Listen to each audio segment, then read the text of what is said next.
I'm Nick Westergaard, and this is On Brand, helping you tell your story. Building a brand that lasts requires a bundle of promises, an uncompromising dedication to craft, and a healthy dose of grit.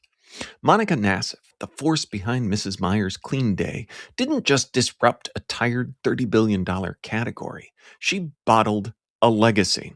And that is the title of her new book. I Bottled My Mother, the Mrs. Meyer's story, grit, grime, and growing a business. From raising capital to fueling creative muscle, she knows exactly what it takes to turn an authentic story into a market-shifting powerhouse. My interview with Monica is coming right up, but first,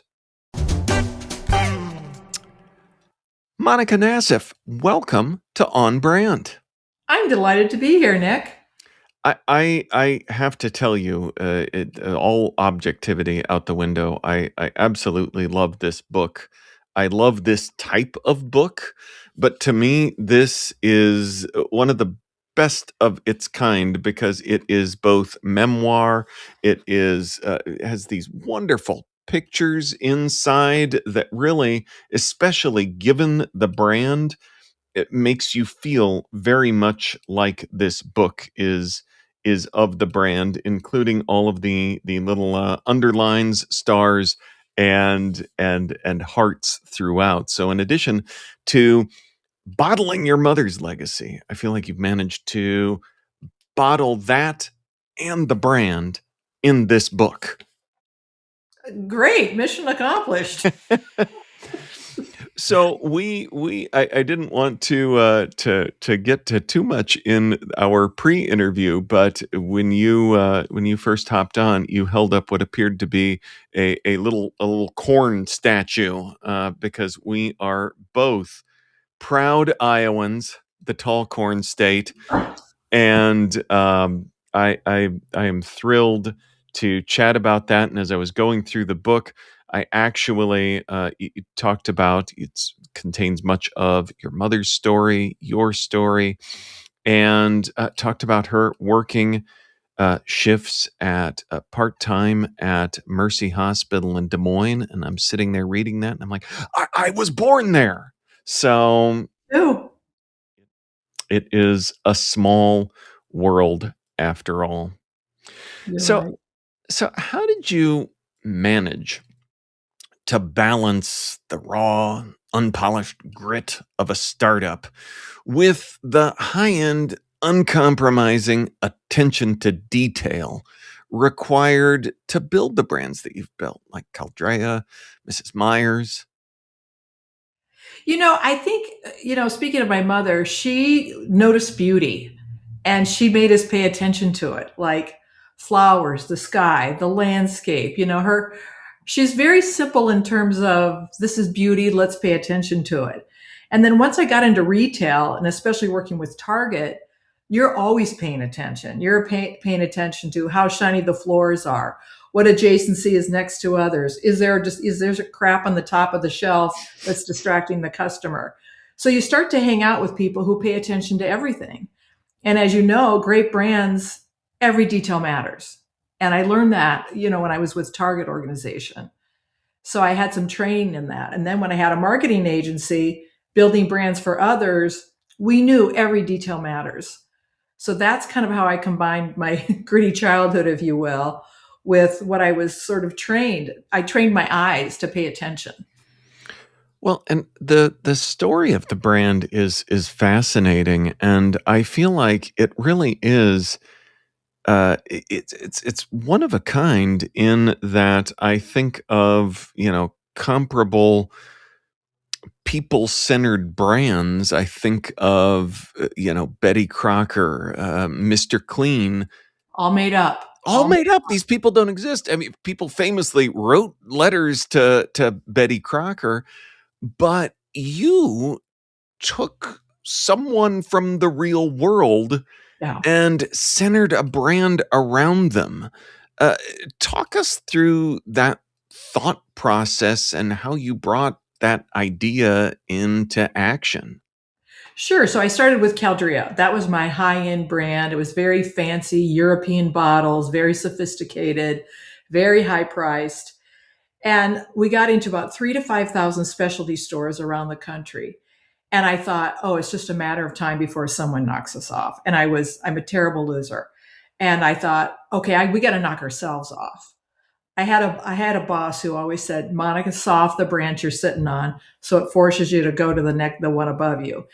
So we hired a whole nother team and said, if we wanted to obliterate Caldria, just take them out competitively, what would we do?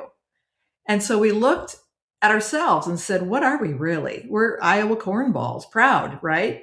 We're Midwestern, we're hardworking, we're earnest, we're honest, we're thrifty, we're frugal, we have gardens. And all of a sudden it was like, oh my gosh, this is my mom. So that's how the idea came about. And then I called my mom. Of course, she's in the garden. And I said, hey, mom, would you like to be a brand? And she goes, well, what's a brand? I said, just say yes. We got lots to do. So then she really, she loved being it. I mean, she just kind of embraced it. I love that. And, it's interesting too, because correct me if I'm wrong, she was not, day to day in the business No, no. leading Mrs. Myers. So how in that gap did you make this person who is very real also a very real part of the brand without her there on site, directing traffic? Right. Well, the first thing I did is let's create how Mrs. Meyer shows up at trade shows because we brought her to trade shows. So I hired my friend who was a stylist and said, "Okay, what does Mrs. Myers wear? What does she look like?" Then we created a brand book. What does she say? What does she talk about? And we just created it around her. She's a neighbor. She's a domestic mentor. She's somebody who'll look across the fence and say, "Hey, do you want some rhubarb crisp? I've got some extra. Hey, I got too many zucchinis. You want those? Hey, can I have your garden plot?" So we really had a brand Bible that had all her words, what she would talk about, what she wouldn't talk about. So there was no question. Now, she was hard to control at times, but it was, people loved it. I mean, she's still hard to control. So she's still alive, going strong. That's what I love. I mean, learned so many things in the book, but just still around what she's up to, picking up branches in the yard, and all of the things I think mentioned to the chagrin of her 9 kids. 9 kids, Nick. Yeah, Yeah, and then 12 cheaper by the dozen was the plan. that was I'm like, cool. yeah, that is amazing. But yeah, the hard to control, because it almost makes me think. That's why I say one of a kind, because then there's other businesses where you've got someone like that who might be a founder in the business and then stepping away, and how do you keep their legacy alive? Uh, uh, when you say like a brand Bible, I feel like we have an idea for what that looks like in a traditional sense, but when that brand is a person, does that look different? No, it's kind of the same. It's that these are, when she goes to a trade show, she looks like this. She had the stylist created outfits A, B, and C. A is trade show working, plaid shirt, denim apron, red. And when she goes to media events, she wears these clothes. It's very simple. It's sort of like a stylist book. And then we had the words. So any copywriter working on it, and for any website, we had language that she would use. And it was her language. We didn't really make up this stuff. We simply captured it. So it really was a brand Bible, like in the traditional sense. I hear it kind of in a general sense coming up a lot that so many brands today are streamlined and modern and sleek, and it can be a problem because we lose the authenticity. We round out the rough edges that are interesting. For entrepreneurs who may not have a mother that might be the right fit for their business, how can they find that kind of authentic brand narrative for themselves? I think you have to look at the promise you're making to the consumer. Why are you differentiated? Why are you bothering knocking on the doors of the Target buyer and saying, "Hey, I want some shelf space"? Because you got to kick somebody out. So you got to kick somebody out with either greater sales, greater value, greater margin, something. So you got to look deep and figure out, why are we so great? What's our differentiating factor? I mean, that's so old fashioned. It still rings true today. And social media has a huge role today in building a brand. So I think you got to dig deep for what makes you different and special and why I'm going to continue. I mean, we were in a consumable business, so I don't want you to buy one bottle of dish soap. I want you to buy thousands over your lifetime. So you have to think about the longevity of a brand too while you're building this. That's such a good point. And along the way, I mean, Mrs. Myers has been around for so long and is largely, I mean, I'm sure there's little bits of polish and updating, but I feel like it looks the same as it's always from my eye as a consumer. Uh, how do you resist the urge to not? Oh, it's been. Shouldn't we do something? Shouldn't we? Shouldn't we? Should we lose her picture? Should it be a more up to date font? All of these things that seem like have a gravitational pull to them, but you've managed to stay really true to that. Well, I don't own it anymore. I sold it to SC Johnson, and I think they've done a really good job of doing what you just said. And someone just said, "Oh, why would it's so traditional? Why would you call it Mrs. Myers? Should the Mrs. go away?" And I went, "Hey, wait a minute. You're confusing yourself with the brand. The brand is Mrs. Myers. You're not." you know. So, and this is how she shows up as a Yeah. domestic mentor, and it is sort of nostalgic in a way, and that really captures my mother. I mean, we wanted the packaging to look like if my dad and mom were in the basement and they were making the label. It's good enough. It's not too Yeah. slick. Got a lot of words on it because she's got lots to say. So that's kind of how we thought about it. And yet it's very sophisticated design by one of the great design teams in Minneapolis. On Brand will be right back after this.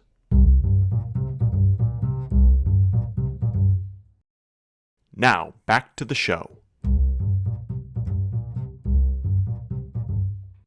Well, and a great pointing out it being owned by S.E. Johnson, and in I don't want to say in spite of that, but so often, especially when you become part of something bigger, that can happen too. So I think they've done a great job of, like you said, keeping that alive. As an entrepreneur, um, we're sent material beforehand and talking about all of your great accomplishments and different things that we might discuss here. Included in there is to ask you about your flops. And Yeah, I think you don't often see that from people. So one, I think that's an amazing thing to include. And I'd like to ask you about your flops. You've launched 4 sure. started, 2 succeeded, 2 Yeah. flopped. What have you learned, and why do you have people like me ask you about them? Well, because you know what? It's real. Entrepreneurs flop around many times. And, when we had our marketing agency, which was successful, we mostly worked on Target and other consumer brands. We thought we were so smart, we were going to start a watch company. And it was a fashion watch in between a Swatch and a Rolex. And at the time, none of that existed. We had a strong working relationship with Watch Station, and they were scaling these little kiosk and inline stores around the country. And we thought we were, so smart in launching this. Well, we weren't. And because we were so busy running our other business. So I learned 2 things. It's very difficult to run 2 businesses at once, especially when your cash cow are people billing hours and they go down the elevator every night. 2, we didn't set up a sales structure. Well, that was idiotic. So what did I learn from that? When I started Keldry and Mrs. Myers, all I was going to do is sell. I was going to make that my number one priority. I said, I'm not coming home till I got a fistful of POs in my hand. because I learned a very painful lesson in that watch business. My second flop was, I would call, a vanity project gone awry. I started a high-end luxury sleepwear line for older women like myself, and I grew up in a family of seamstresses. My mother loved fabric stores and clothes and all that. So I was just ahead of myself. Again, it was really high end, pre Instagram, and I gave myself a goal. I didn't want to spend all the money I made on selling the business, and I gave myself an expense structure. And I said, if I cross those two lines, I'm done. I'm shutting it down. So I got there rather quickly, and I shut it down. Well, important lessons too, and I think, like you said, it gets back to being an entrepreneur, and that's involves a lot of swings, and some of them are going to be misses as well. You talk often about uh, not asking how to start a business, but rather why should I? And I Right. wonder, that's they seem like similar questions, but they are vastly different. I wonder if you'd talk us through that kind of framework. Sure. And I'll give you a great story about that. So, should you start a business, Nick? Ask yourself. And I'm going to give an example of a guy who came to see me. He was a rep selling into Target. He was going to bring this gorgeous European ceramics line. I knew the brand. I thought, oh, that's smart. It's going to do well there. And he asked me for money, and I said, well, how much you got in it? He goes, well, nothing. I'm like, hey, you have no skin in the game. I have no skin in the game. He didn't know himself. That's what I mean, the difference. Okay, he knows how to get into Target. He knows the how. He Right. didn't know if he should be doing it. And so I see a lot of entrepreneurs who come to me with all these great ideas. I'm going to do this and that and the other thing. And then I just ask them like a few questions, and the argument crumbles because they really haven't looked in the mirror and said, man, can I do this? Can I put it all on the line? Can I get a second mortgage? Max out my credit cards, go without red meat for 4 years, whatever, don't get so personally leveraged that you can't start a business. That's what people don't think through. So really knowing yourself. The how Go you can look up anywhere. You can go online and find a business plan. the going without red meat for 4 years is a terribly specific example. Well, I'm Uh, just, I grew up in Iowa. that's We eat that's big. beef. I know. Not anymore, but yeah, we do. I did. Yeah. I also want to talk, speaking of the why, because I think you can also kind of track that back to the genesis of your successes as well. Because I think we've talked so much about it being a fun, authentic brand, but also in terms of the category, uh, boring, toxic, utility driven. And you really kind of found the opposite of each one of those: aroma, design, joy. And I wonder if, specific to what we were just saying about the why, if that was a piece of that, and how, if that can be an answer for others who might be thinking about innovating in seemingly dry, commoditized B2B, B2C industries that might have a hidden emotional hook. Oh, I totally agree. I always try to think of the consumer in her home and what she's doing. Like, for example, when I thought of cleaning, what is this woman doing? She's buying these gorgeous French ceramics. She's got buying gorgeous linen. She's got an espresso, a KitchenAid, all those gorgeous things from Williams Sonoma.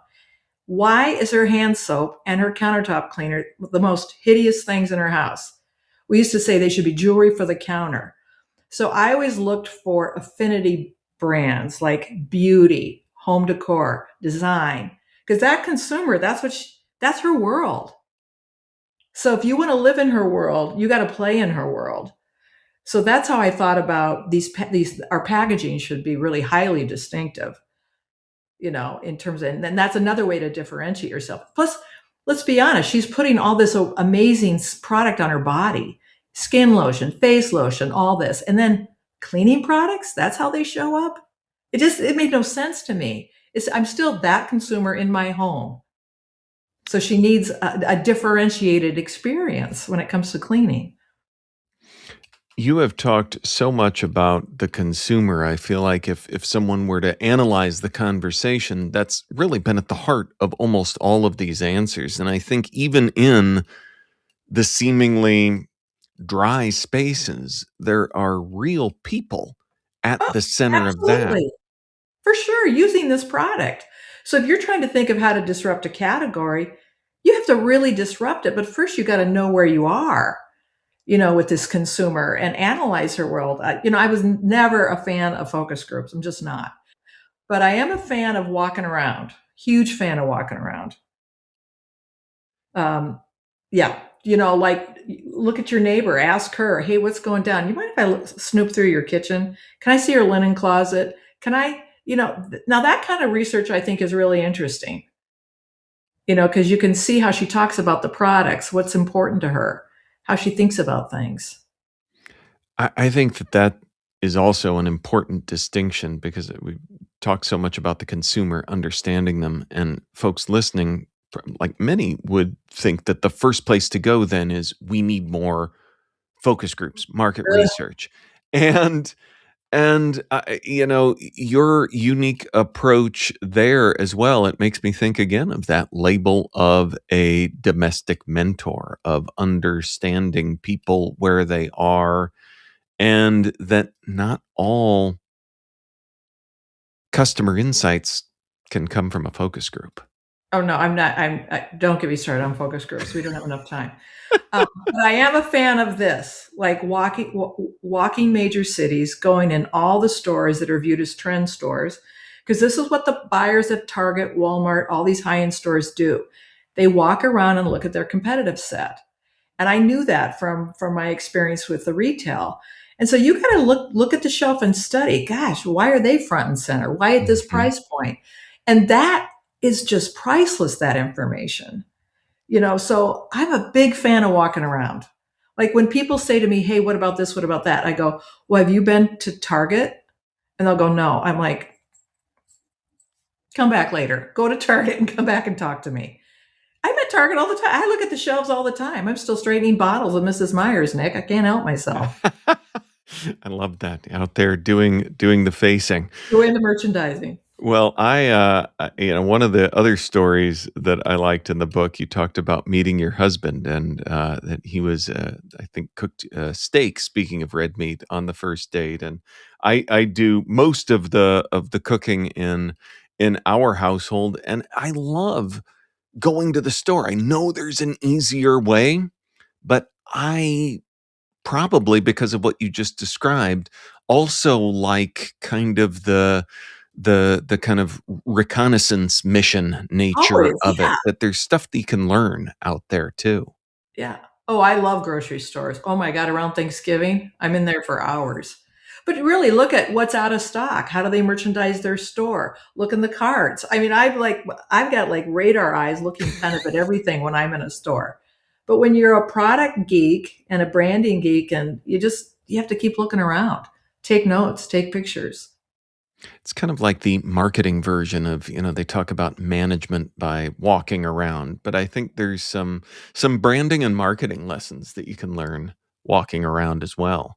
Oh, let me give you an example. So let's say you wanted to come up with a line to clean cars and boats and all that stuff. You can go on Amazon and buy some wheel cleaner, right? But do you really understand the category? Go to Walmart and you're going to see a 16-foot section of hundreds of products. Yeah. Now you're going to see your competitive landscape. See, people don't think like that, but I guess I'm an old retail rat. So that's how we think. We go to stores for information. Brand geeks and retail rats. Yeah. This is the podcast for them. So we talked about your mom picking up sticks, and you advocate in this business landscape filled with speed, automation of getting out, working with your hands to build creative muscle, which seems very on brand for Mrs. Meyer's daughter. What does that look like in practice for a modern founder? A modern founder. So I grew up knowing how to cook, garden, sew, all that. So what do I do today? I'm still a cook. I've always been a really good cook. I don't have a garden. I live in a city townhouse. I think working with your hands teaches you problem solving, creative skills like, oh, that didn't go with that.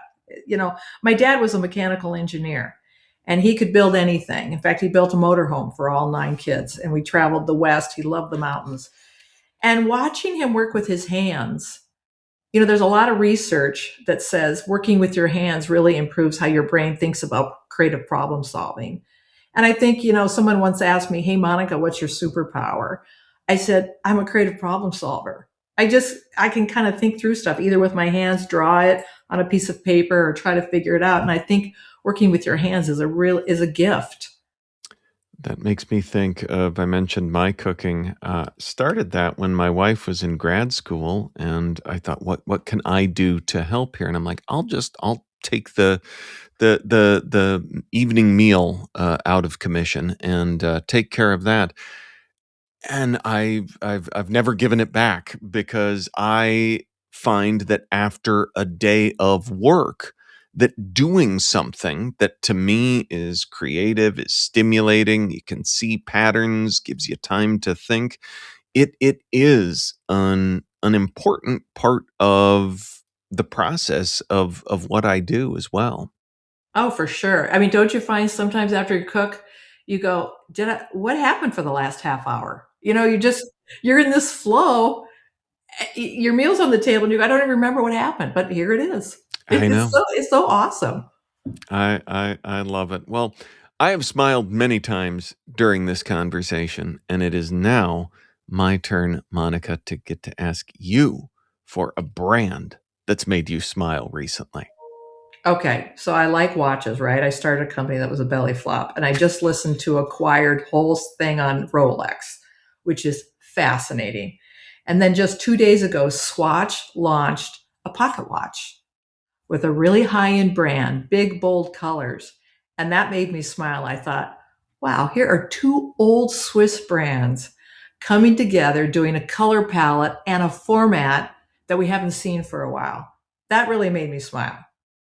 That is interesting. It's funny that you say that. Maybe pocket watches are having a moment too, because I was at the doctor for a checkup, and the nurse, he checked my blood pressure or my pulse and got a pocket watch out to do it. And I'm like, have I not think seen. people love their Apple, but they're nostalgic. They're hungry for craftsmanship.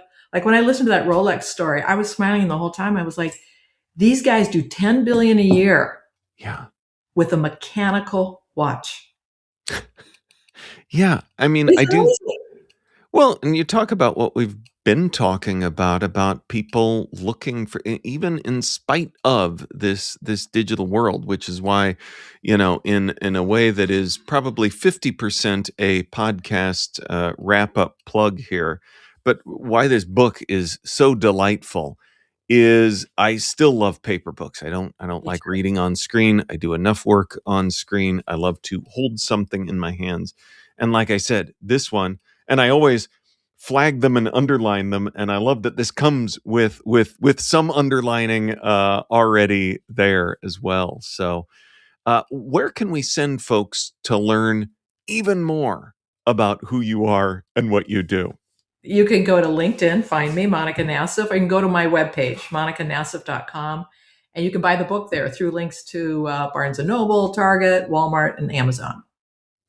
Well, we will link up to all of that in our show notes, which folks can find at onbrandpodcast.com. Monica Nassif, thanks for being on brand with us. Thank you, Nick. Delighted to be here. On Brand is part of the Marketing Podcast Network. If you like what you're hearing, if we've made you smile, you can always listen free on Spotify, Apple Podcasts, or whatever your favorite platform may be. And please take a moment and rate and review the podcast to help others find the show. Until next week, I'm Nick Westergaard, and I'll see you on the internet.